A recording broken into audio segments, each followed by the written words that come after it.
100% certain right now that you are cheating on me. Right? I'm certain I know, right? See you next time.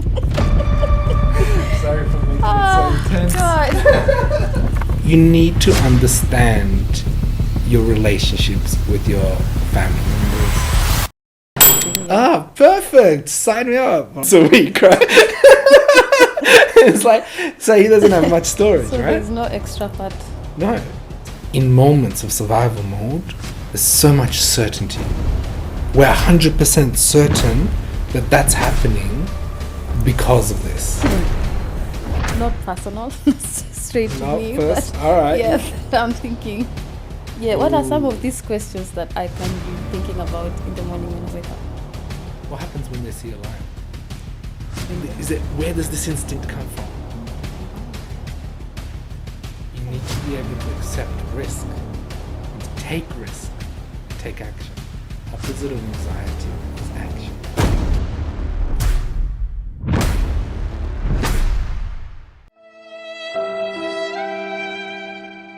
In these moments, it's when you need to reflect and kind of be like, hey, this is a downtime, yes. And maybe if I do continue this way, I might die.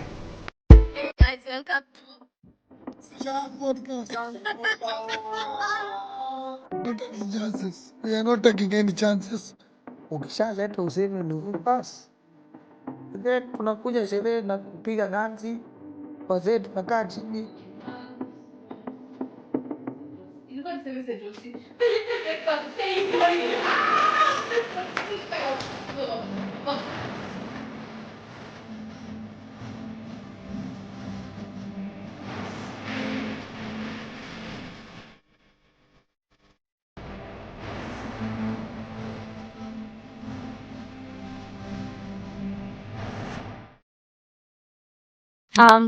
Hi Chams family, welcome back to the podcast. This is Chams Podcast, our home of banter. Banta. And today, of course, on the podcast, I have someone that I just met, and it's so interesting to actually meet you. Welcome to the podcast. How would you introduce yourself? Well, I'm Stevan. I'm a clinical counsellor. I've worked as a social worker and a counsellor as well.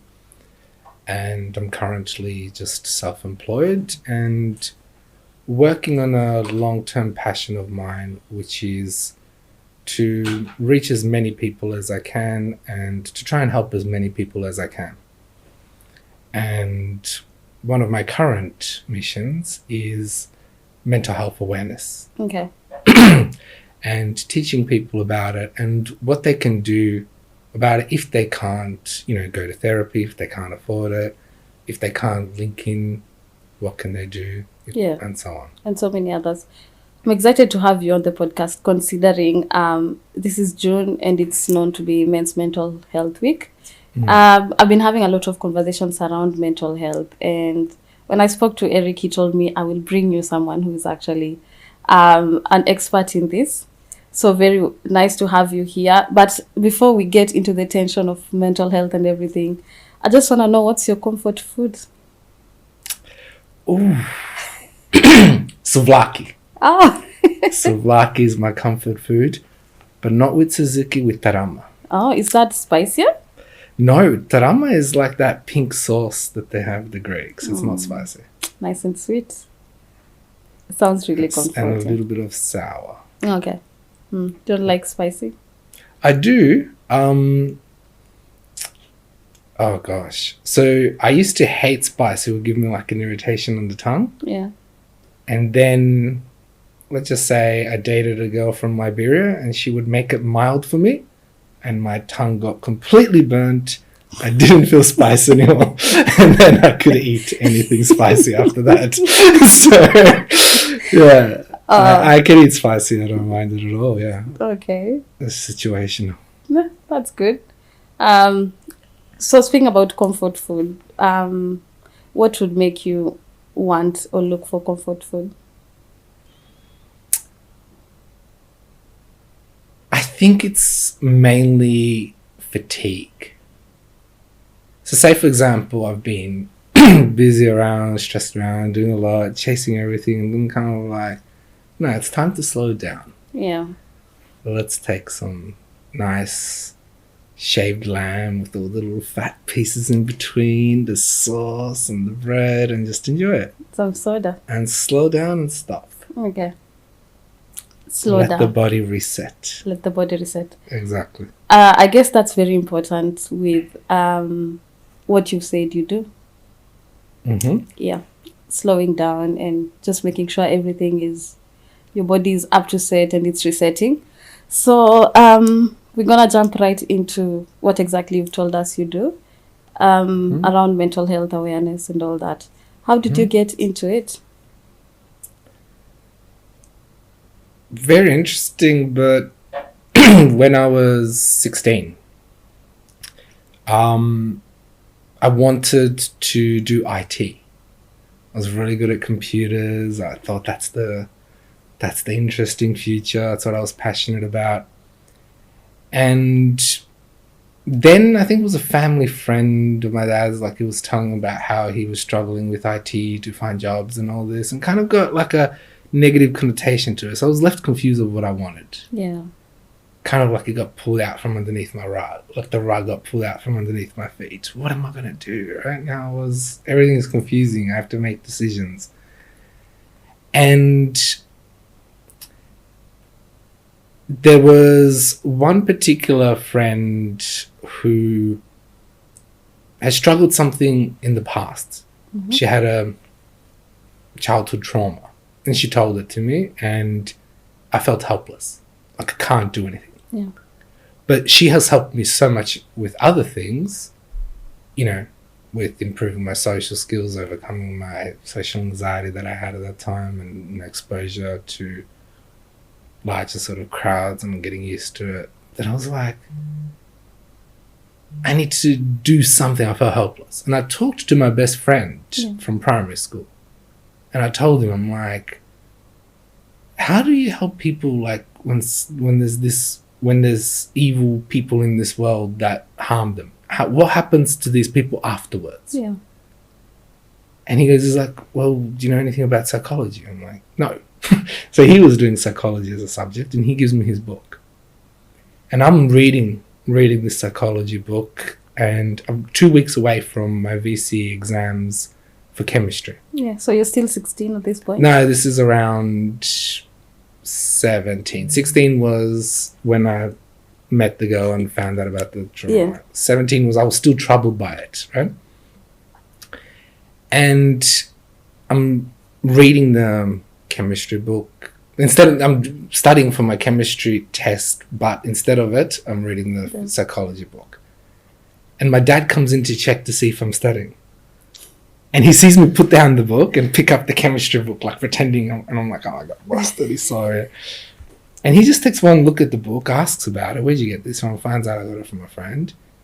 And after the exams were over, all of a sudden I was like, hey, we got some guests coming over, you should come out and talk to them. Yeah.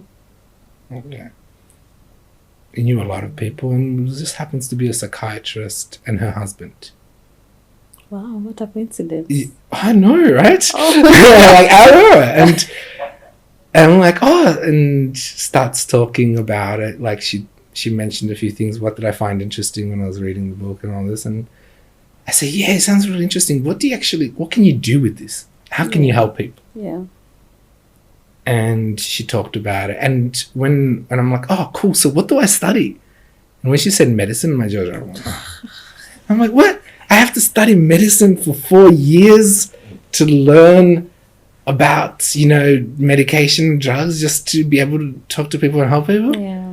And I'm like, no, that's so sad. I'm like, pissed off. I'm like, I'm like that. She goes, that's okay. There's psychology. Oh, what's that? So I can do the same thing, but without the medicine? Without the medicine, yeah. Oh, perfect. Sign me up. I'm like, right? And that's how I got into it. And since then, it was a strong love for understanding how the human brain works. Okay. understanding how humans interact and how they, the one that my friend told me to read, and anyone listen to this podcast, they can look it up. It's called the Stanford Prison Experiment. Have you ever heard of it? No. So Philip Zimbardo is the psychologist behind it, and he got a group of students who have been put as prison guards, and a group of students who have been put as, prisoners. Yeah. And they were being paid some ridiculous amount of money for that time as students, and they all like, oh, this is going to be so easy, right? Per day, right? And they took it really seriously. They actually got police to come in and arrest them at the house, take them, put them in the things, put them in prison outfits and all this. They were there. Yeah, they made a big fuss about it. Cameras everywhere and everything. And what they've learned was actually really shocking. These are students. There was nothing evil about them. But some of the things that they did when they were in that position of power were extremely evil. That's scary. They controlled and they abused. Most of the abuse happened at night. From this book, does it mean that our minds could go extremely negative, or?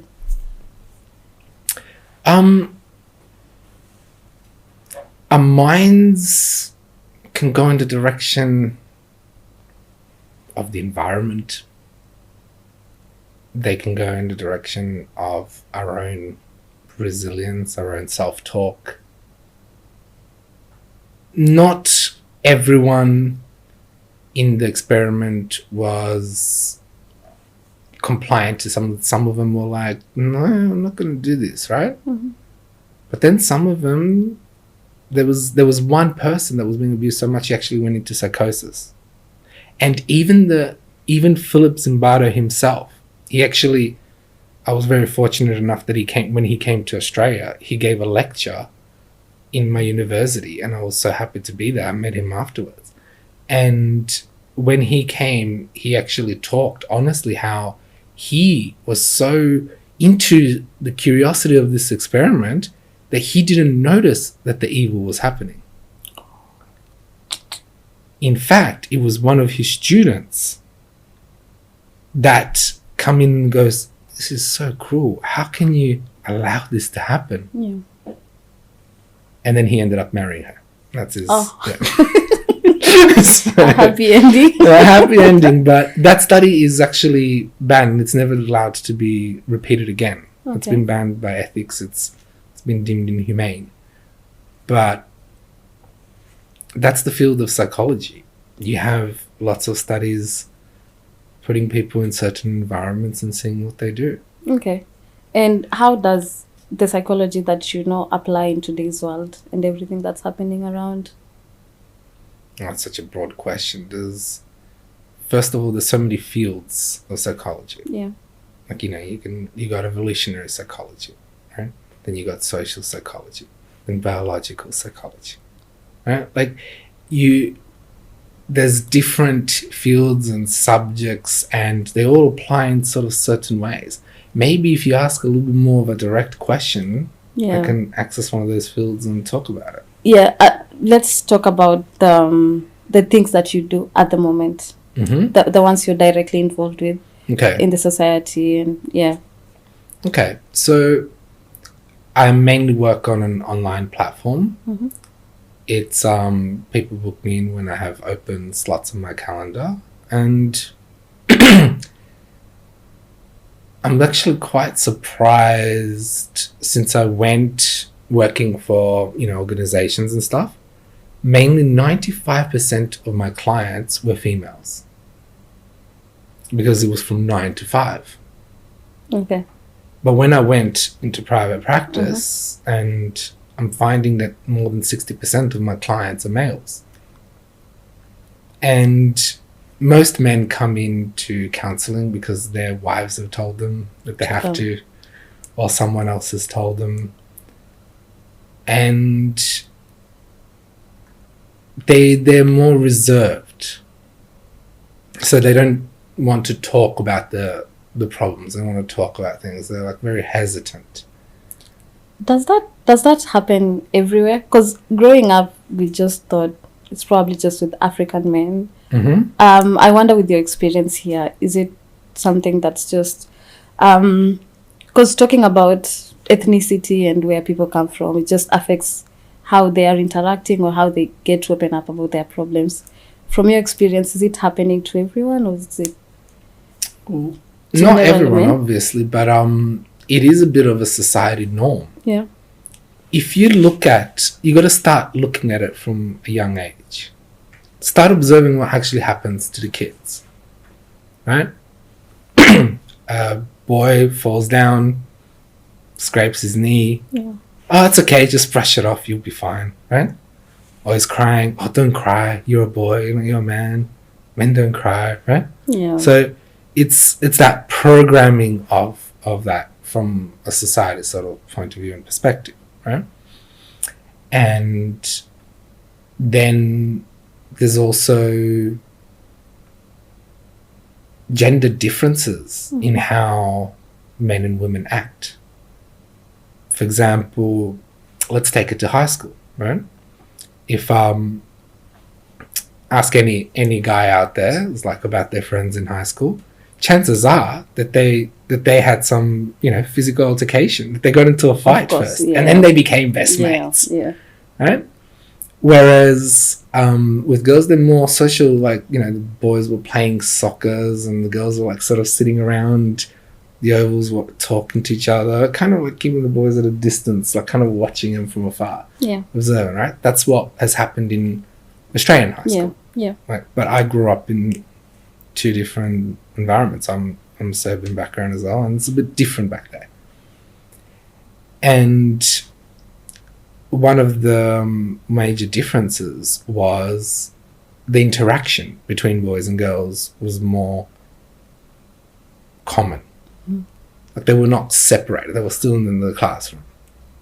Like, during lunch, everyone kind of remained in the classroom and they're all sitting and talking to each other. It wasn't a separation, right? But here, with this separation, what do you think happens with females when they get into a fight? Do they come in and they fight it out and become best friends? I don't think so. What do they try and do? They try and get the person that they're having a fight with, the group, to hate them. Yeah. So it's more dangerous because you're like, now you can lose your whole friendship if you get into a confrontation. Yeah. So it's, obviously, if someone comes into counselling and now they're talking about the things like, well, what's the risk? If I tell them my vulnerabilities, is this person going to use them against me? Yeah. Right? I want us to talk about counselling, and especially in a setting, for example, as an international student here in Australia, and there have been conversations around people wanting to go to counselling, but there is a lot of stigmatization around, if I came out today and said I had a therapy session, there's just a way someone would feel. How are you handling it? And do you think it's still happening, the stigmatization around it? 100% it does. But in order to really know what therapy is, it's not the same as going to a psychologist and getting a diagnosis and having a label put on you and having assessed and like, oh yeah, this and that, right? Like, no. Therapy is just a place where you come, you talk about the problems, and you get an opportunity to kind of reflect on them. So let's say you're struggling with a particular relationship, and you come in and you talk about what's happening and everything. Cool. Yeah. That's nice, and you're reflecting on it, you're talking about it, you're letting it off your chest, you're saying things that you're probably not saying to anyone else. Yeah. Because I trust you. Because not emotionally involved in your story. Yeah. I'm not someone that you're gonna see in the house, right? And that I could go and tell. It's that privacy and that confidentiality and that separation from it, right? Yeah. But at the same time, there comes a time when I'm like, okay, so this has happened, but what's your contribution? Mm-hmm. Kind of like, what are some of the things that you do in these situations? What are some of the things that you could be doing different? Or if you've tried this a lot of times, is there any other ways to try? Yeah. I'm just wondering, what are some of the ways that you think we could get people to come out more and speak up? Because there's 100% lots of trouble happening within, our community. Well, I think one of my favorite sort of ways is to kind of say, what is a panic attack?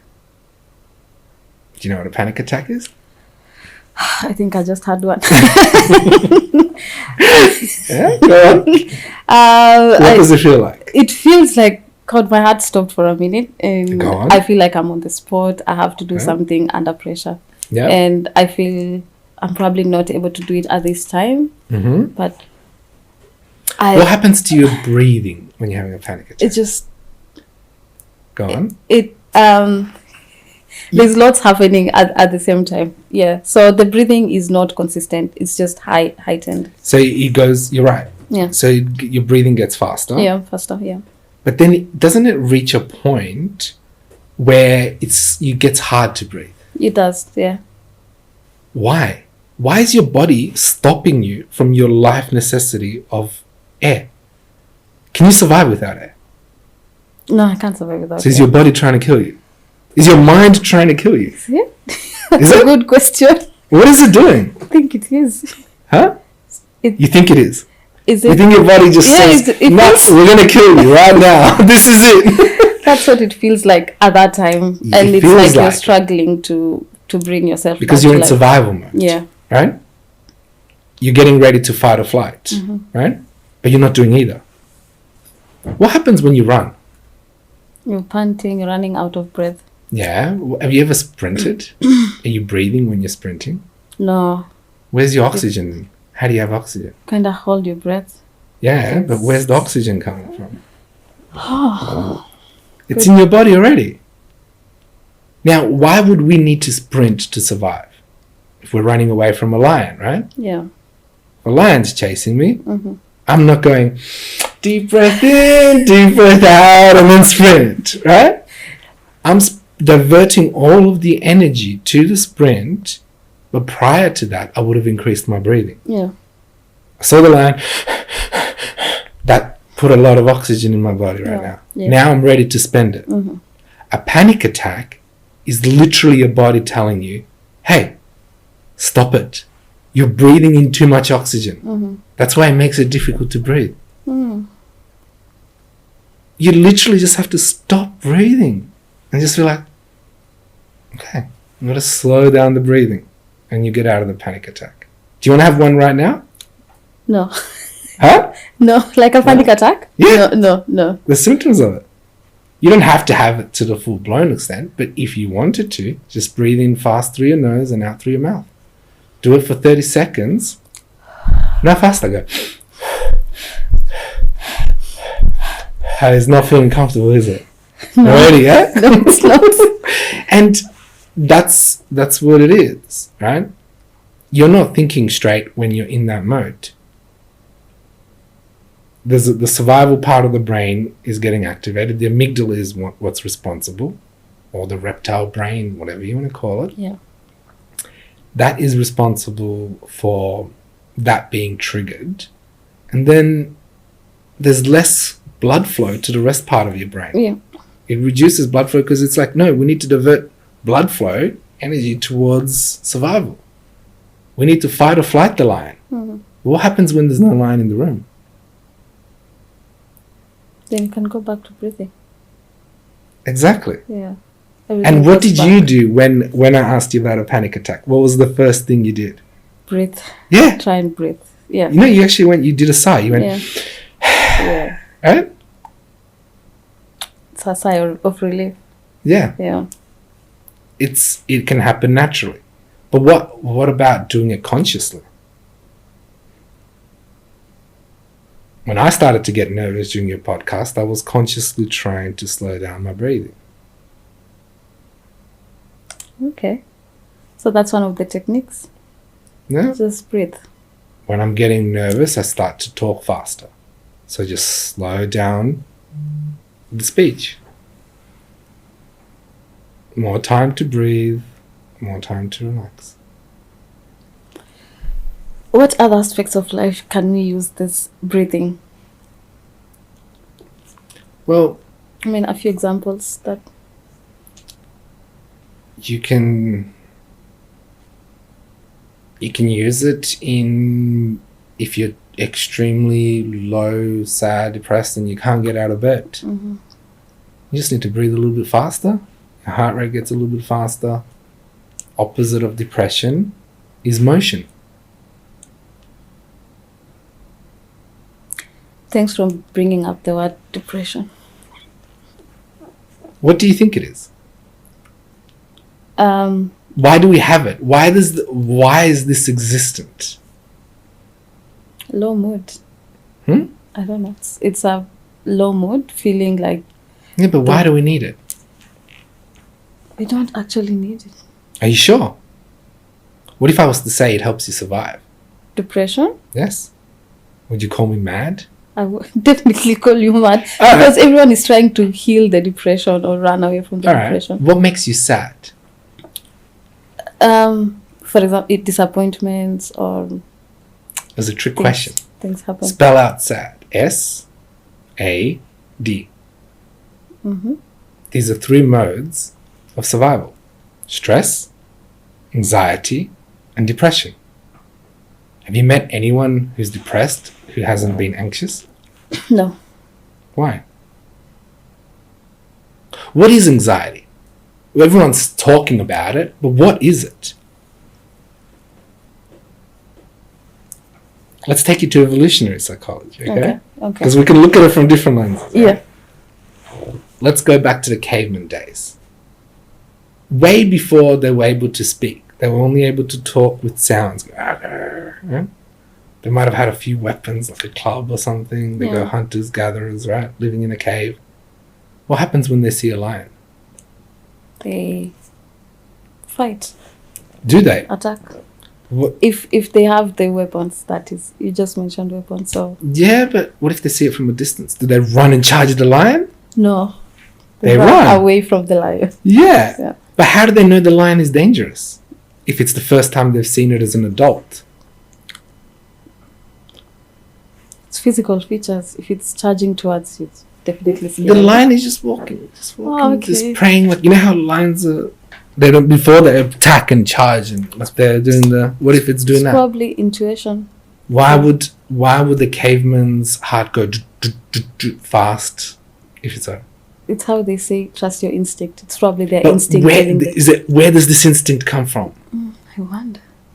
If you touch a hot stove, do you know it's hot? No, until you touch it and you realize it's hot. Yeah. So how did this caveman know that the lion is dangerous? They didn't. Are you sure? Maybe he learned from someone else. But how? And when? What if he learned it in his early childhood? What if his uncle was killed by a lion and everyone ran and he was just a baby of 2 years old? He's not going to remember it, is he? No. But his amygdala would remember some of the vague features. If it looks creepy, on 4 legs and crawling, like that, it's got fur, maybe we'll remember some of that. Mm-hmm. And we'll remember the action to survive is run. Pick up what do kids start doing from a young age? They start paying attention to the adults in their life, their facial expressions. Right? If every time I walk past the color red and I act scared, right? What do you think the kid is going to do as an adult? They pick up. They'll have a panic attack next to the color red, right? Yeah. So it's our bodies use it as a form of survival. Okay? Yeah. Anxiety is around fear, but it's around fear that you're kind of struggling to defeat, you're avoiding it. Okay? So what happens to the caveman, let's say, if he's just finished a hunt and he's got lots of food, do you think he's stressed? No. He's relaxed. Content. He's happy. He's in his comfort food, right? Yeah. It's Christmas. Yeah, it's Christmas. But when does he get stressed? When there's no food. Is it? Or is it earlier? How long does it take him to hunt? So he's anticipating, we're running low on food, now I need to get stressed. Oh, yes. And isn't stress going to help him move? It actually does. Stress is a bell-shaped curve. You know, a bell-shaped curve is just like that, right? Mm-hmm. High level of stress, low level of performance, right? Low level of stress, low level of performance. Optimum level of stress, Optimum level of performance. optimum level of performance. Right? So he's got 2 or 3 days left of food. He's going to be going out and hunting, right? Yeah. And he gathers his food. What happens if he's a lion outside? It doubles the stress. He runs back in. Yeah. Do you think, and then he's exhausted, right? He's just sprinted and saved his life, right? Every part of his body is sore, right? It's that burnout feeling. If you've been working so hard, you're so stressed and you're like, so fatigued. Too much adrenaline kicked in, and then your body needs to rest and relax. Mm-hmm. So he does that. So he falls asleep and then wakes up at 3 or 4 in the morning having a nightmare about a lion eating him. Why is his body waking him up and not letting him sleep? Why? It's the stress.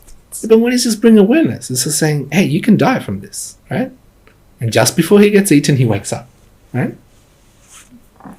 Now he's nervous, he's stressed, he's anxious. He's very hyper alert, he's looking around. He goes, checks outside. Through the moonlight, sees the shadow in there, the lion's there, comes back in.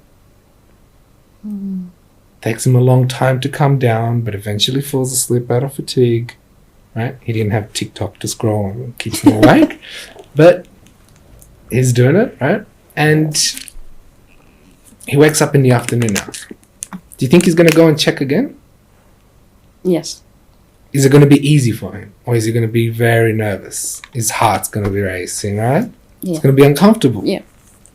Right? And then, alas, the lion's still there. So he comes back. God. What's he gonna eat? Well, I'm starting to feel sad for him. something is going to save him. Something is going to keep him alive. And there comes depression. How is depression going to keep him alive? What happens in depression? Oh, God. Oh. What is food? Isn't it an energy, right? It is, yeah. So what happens when you don't have enough of it? Whatever is stored in your body starts. It using uses the whatever you stored already energy. have. Yeah? Yeah. Let's say that this caveman doesn't have much storage. He didn't have access to McDonald's, right? So, poor caveman only had access to food once a week, right? It's like, so he doesn't have much storage, So right? there's no extra fat. No. So what does his body then do? Before it starts eating away his muscles, what would it do? What would happen to his appetite? Is he going to be very hungry? Yeah. You sure?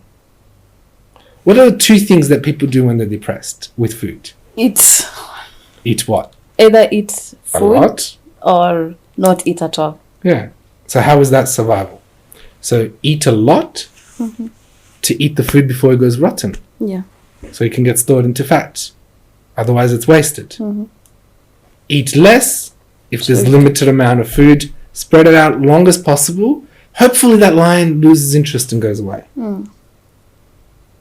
But then he goes and checks, right? And the lion is still there.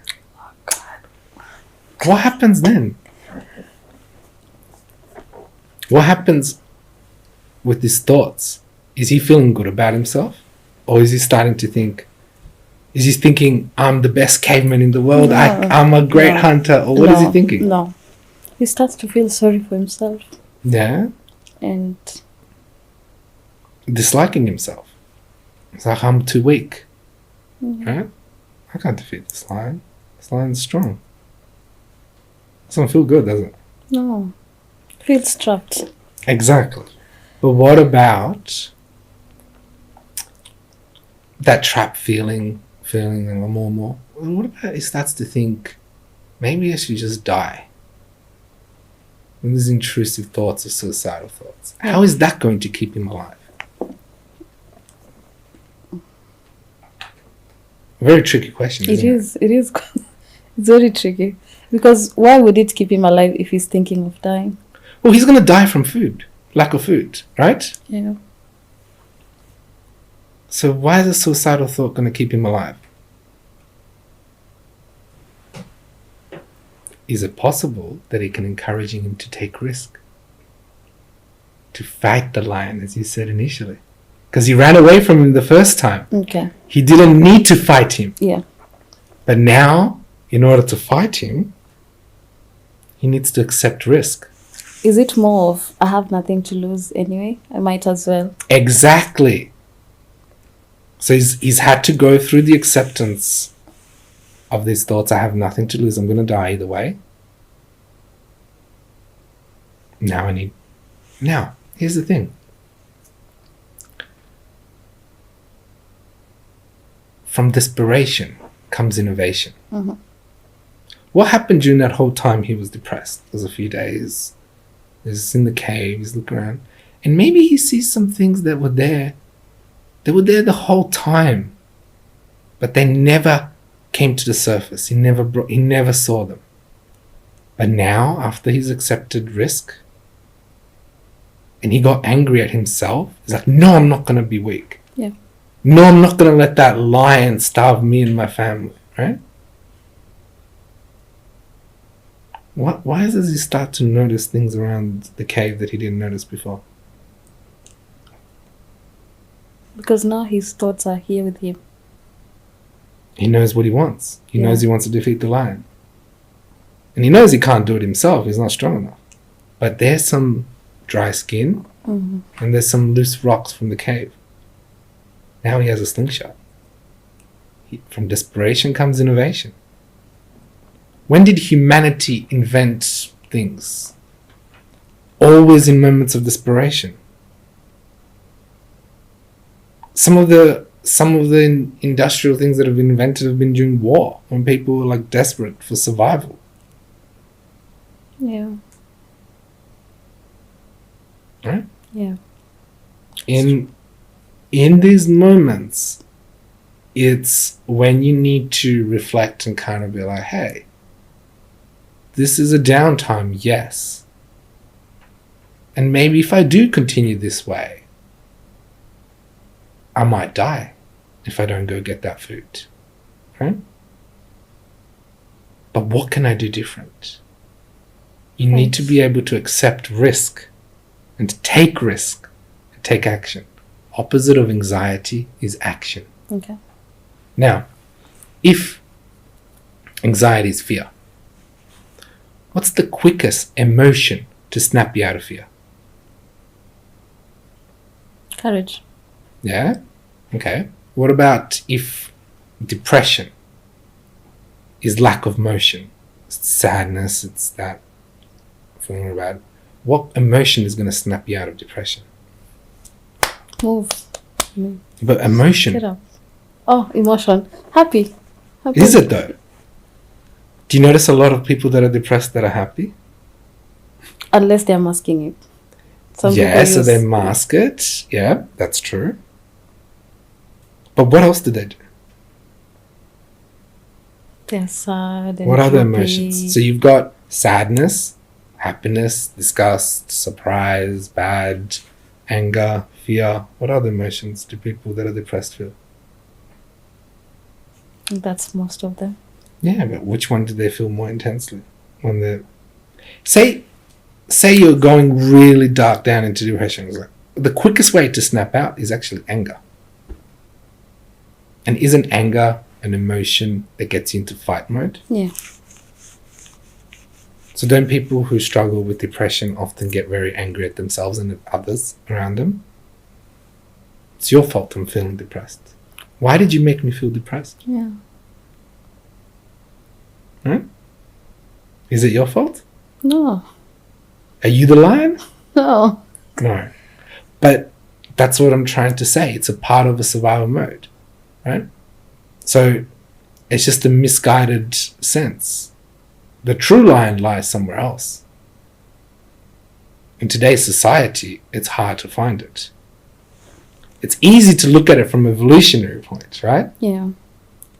Because as a caveman, there's not much going around. He doesn't have a, PlayStation. He doesn't have a phone. No TikTok. He doesn't have TikTok, social media. Yeah. No financial pressure. No financial pressure, right?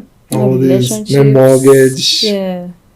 No relationship. Fear of that person leaving. No cheating boyfriends. No cheating boyfriends, right? So, what does he actually then have? Himself. Yeah? So the caveman doesn't have any of these things. He's got himself. And he's got his innovation, gets a slingshot, practices with it, goes out and defeats the lion. Yeah. So, here's a question to the audience. Who are your lions? If you're feeling anxious, what are you scared of? What are you avoiding? Right? Yeah. If you're struggling with relationships, right? You're constantly running into that cheating boyfriend or the one that comes in hot and cold and runs away. Does that mean you need to find another boyfriend? Or is there something else you can do?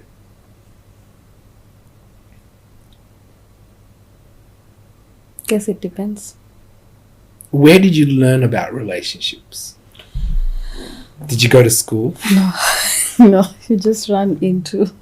Didn't you He learn just it? runs into it. No, you learn it as a child from your parents. Yeah. You learn it from the society. Yeah. Yeah. From seeing what other people do. As I was in I'm actually gonna send the podcast to this person. I was in the sauna, right? And this guy came in, he's in his early 20s, and he's talking about being heartbroken, right? And he's talking about how he just broke up with his ex 2 weeks ago, and he's really hurt, right? Mm-hmm. And he's talking so, she was like this, she was like that. But she's that type of girl, she has daddy issues, right?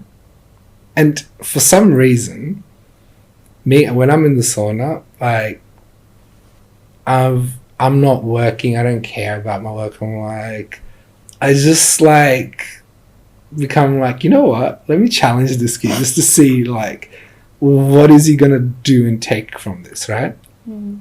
Let me just throw something at him. I'm like, hey, why are you deflecting? Why are you focusing on external locus of control and making it, it's her daddy issues and it's her problem? What about your mummy issues? And he takes a look at me and his jaw drops. He's just like someone slapped him on the face emotionally, right?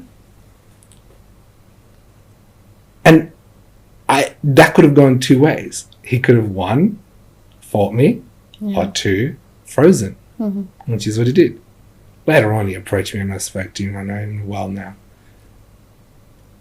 So you need to understand your relationships with your family members. You need to understand your relationship with your siblings, with your parents, with your uncles, aunties, these people that you were around with as a child.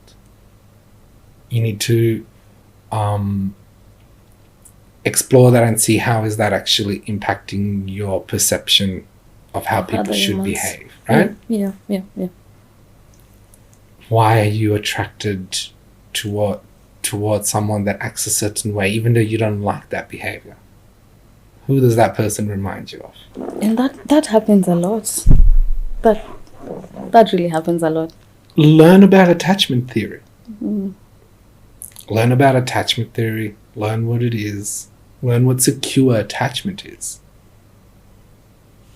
Right? Yeah. I think that's how, if Eric is going to talk about it, I think that's how I met Eric.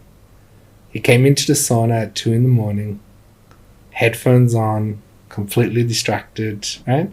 And I told him, hey, take off your headphones, put them away, and come sit down and talk to me like a man, right? Yeah. He could have got pissed off, but Eric didn't. He just came in, was like, what I don't like. And I just cut in deep. I just went, like, what's the worst relationship you've been in, right? Yeah. And then I said, okay, well, let's cut in deeper into relationships. And I just gave him a few things to think about and question. He didn't sleep that night properly.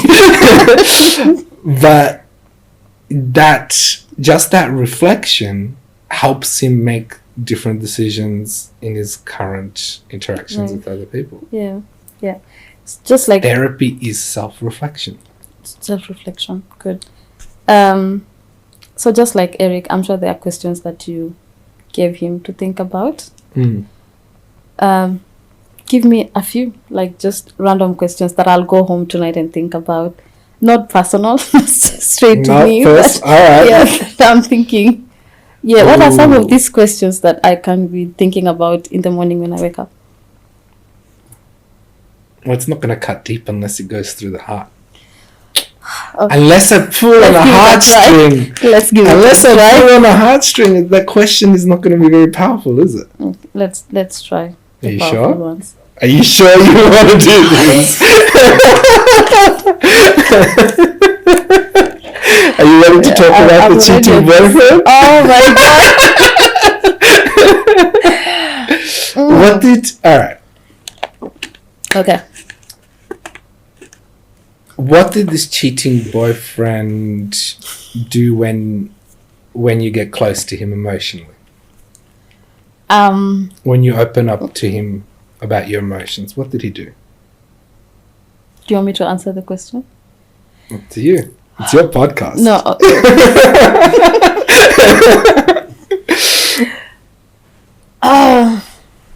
What was his behavior? Don't talk about what he said, or just his behavior. What did he do? His demeanor?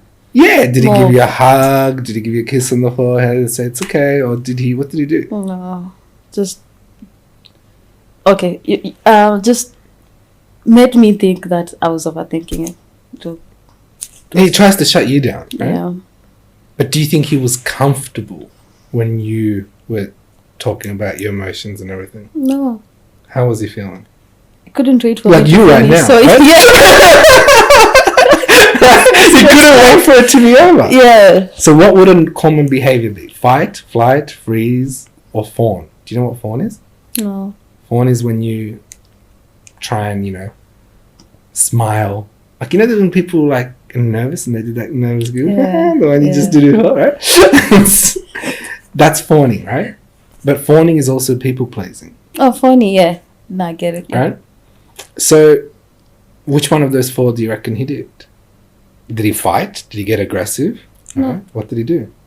Just freeze. He just freezes. Doesn't do anything. Doesn't say anything. Right? No.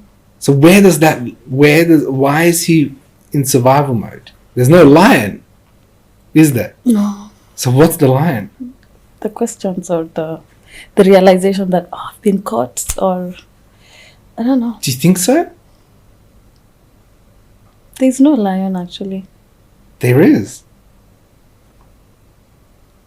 Am I the lion? No, the situation is the lion. That's what I'm saying. Is it the realization that, oh God, we are having this conversation again? What emotion were you feeling? At the time you were betrayed. expressing. Yeah, but what does that look like? Are you talking nicely and calm? No. How you acting? Teary or sometimes worried. You know, it's different because you're worried What the if the relationship might lion? end. What if the lion is in his childhood? Who did he see teary? His mom, probably. Yeah. Why? The dad was cheating or to something happening. And what did he feel like as a kid? Did he feel safe? Scared. Did he know what's happening? No, but the situation just made him feel unsafe as a child. Yeah. Oh, God.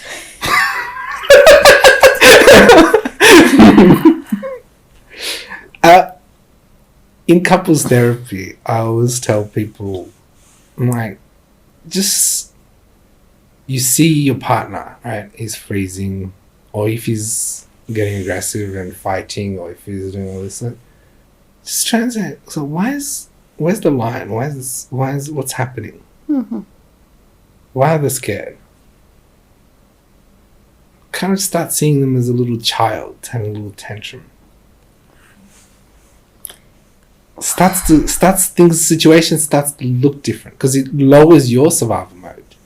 You get out of survival mode and you're not feeling scared anymore. You're now starting to think and analyze things that usually only happen after an argument, some 30 minutes later, right? Yeah. And then when the things get better and fixed, like no one really comes in and repairs. Right? But if they were, wouldn't they have to face those hard conversations and those truths and say, hey, when you came and you asked me about that, I felt scared. Does he want to admit that to you? No. Why would he? Is it okay for him as a man to be scared? It is, yeah. No. Is it? What happens when a man is scared? Then as his woman, I feel scared as well because I'm looking up to him as a protector. Exactly. Yeah.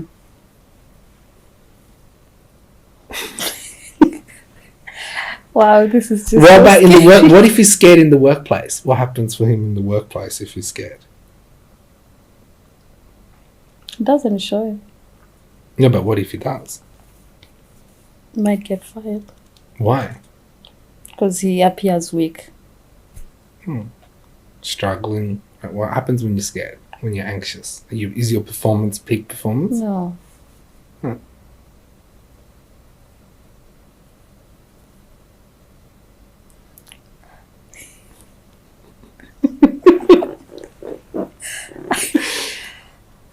Okay, I see. This is just, crazy. Of course, I'm lucky to have you here and help me get deeper into my emotions. But I'm thinking about people who do not have access to psychologists or therapists out there, but they are going through emotional trouble, stress, all the lines that we've spoken about today. I would recommend to them that they start reading books. If they're curious about the topic we were discussing now, like attachment theory, childhood trauma, how it can impact your relationships, read the book by Diane Poole Heller called Healing Your Attachment Wounds. Actually, I'm not even sure if it's a book. I think it's only on audio. Healing Your Attachment Wounds by Diane Poole Heller. Mm-hmm. Another one is called Attached by Levine someone. You might need to Google that one. Attached. Yes, by Levine. Amar Levine is the author. So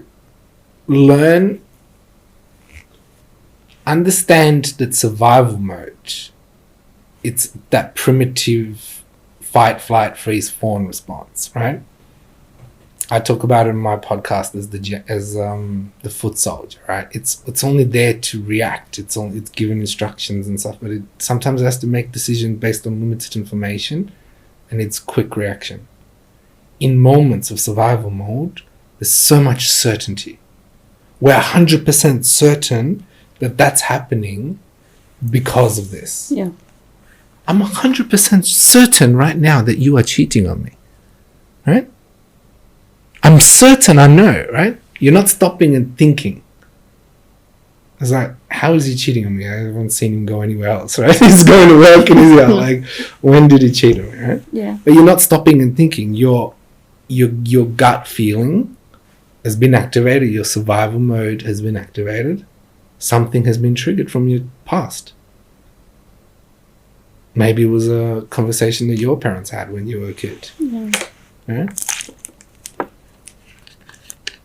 Again?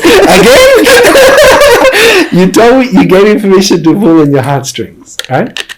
Wow. So, reflection. Yeah. That's what it's about. Okay. That's how growth happens. Because if you don't know the reasons of why you're acting certain ways and why you're stuck in depression, anxiety, and stress, if you don't know, how are you going to get out of it? So Learn your fears. Learn your fears, yeah. Learn that a lot of them lie in relationships. A lot of them lie in goals that you haven't achieved. There's reoccurring things that keep bothering you. Yeah. Don't they make you anxious? They do, especially with every year coming in. And why do you setting- procrastinate them then? Why aren't you doing those goals? I think the problem would sometimes be if you have too many goals, too many unachievable goals that you set for yourself. So you don't have a map then? Yeah. So you set Maybe you yourself start up with to... making a map. Yeah. What's the most important goal? What needs to happen before that? And then kind of saying, well, if the opportunity presents itself, I will do and I will focus on this one. Because that is going to lead to this eventual road.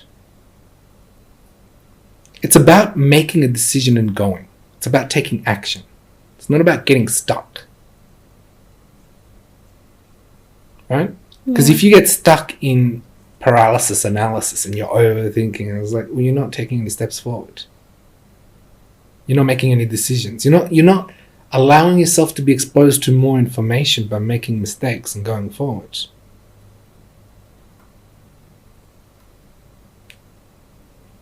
Yeah. So learn. Gather information. Yeah, gather information. Use your thinking brain, your prefrontal cortex. What does a general do? Does a general just go and fight, flee, freeze? Well, no. He gathers information, analyzes, makes plans. Search for weaknesses in the enemy. Search for tools that he can use, methods that he can use to get to the direction that he wants to get to. Looks for peace with the enemy. Doesn't want to fight because he knows that fight is always going to cause loss for both parties. Right? So don't allow your emotional triggers of anxiety and anger to control your future outcomes. Learn how to control those. Learn when you feel them that they are just signals. Just because the animal has the same fur as a lion doesn't mean it's a lion. Right? Yeah. Maybe it's a plush toy. Or a stuffed animal. If I imagine we go take a plush toy to that caveman, you reckon he's gonna run away? No. He will, because he's associating the plushness of the thing. But what if we slowly keep that and bring it closer and closer to him and get him comfortable with the plush toys, and he sees it's not a lion? He's gonna accept the plush toy. Then he doesn't have to run. Yes. Yeah. But he's not going to do that unless he takes risk and gets out of his comfort zone, is it? True. But he would run the same way he would run from a real lion. Because his amygdala can't tell the difference if it's a real lion or not. It's scary to him. Where did this shit come from? It looks exactly like it. Walking the same size, right? Then it is a lion. It's a lion. Yeah. Right? What if your ex was a plush toy lion, not a real lion? Wish he was. I was just saying, right? Yeah. It's not just that. It's just how you interpret things. If your amygdala is hyperactive and always in survival mode, you're always stressed and always anxious, you're going to make a lot of predictive errors. You're going to make a lot of predictive error is where your anticipated outcome is different to the actual outcome. Yeah. So get out of that mode. Get out of survival mode. And how do you do it? Breathe. Exactly! Breathe. Just breathe. Exactly, Yeah. just breathe. Yeah. Don't let it get to the breathing too fast. Okay. I think that's a good way to finish the podcast, Oh. with the breath. All we have to do is breathe. Yeah, 100%. Right. Yeah, good. The breath in needs to be shorter than the breath out. That's it. Reduce the level of oxygen in your blood system. Increase it by breathing faster in and out.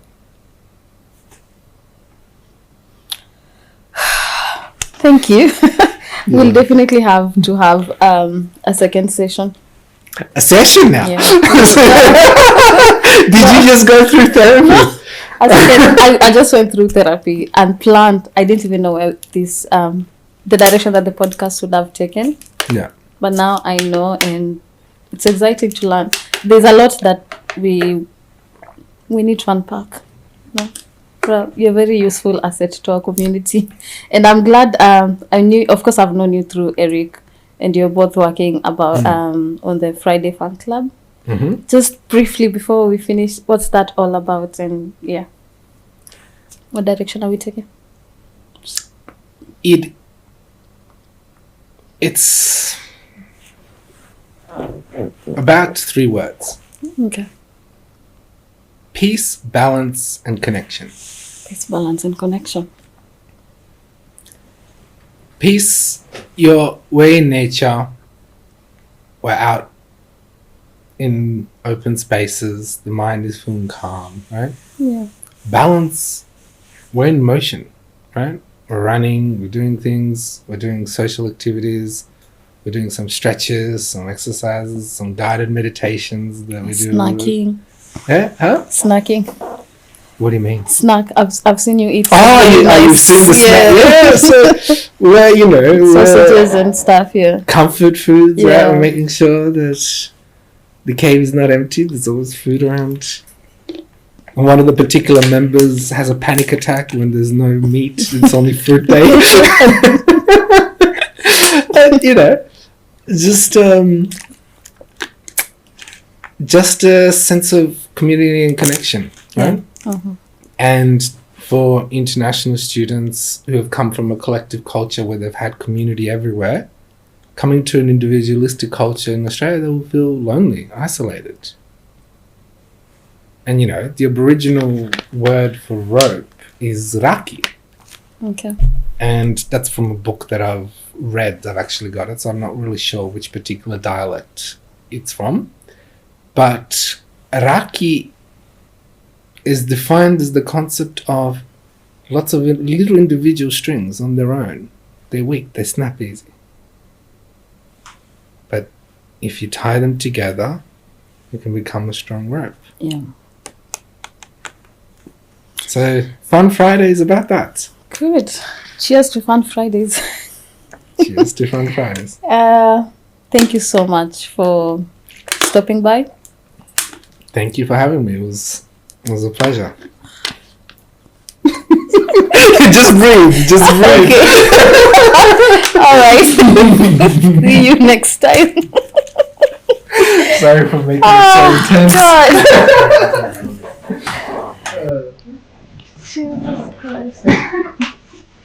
Alright. Yeah.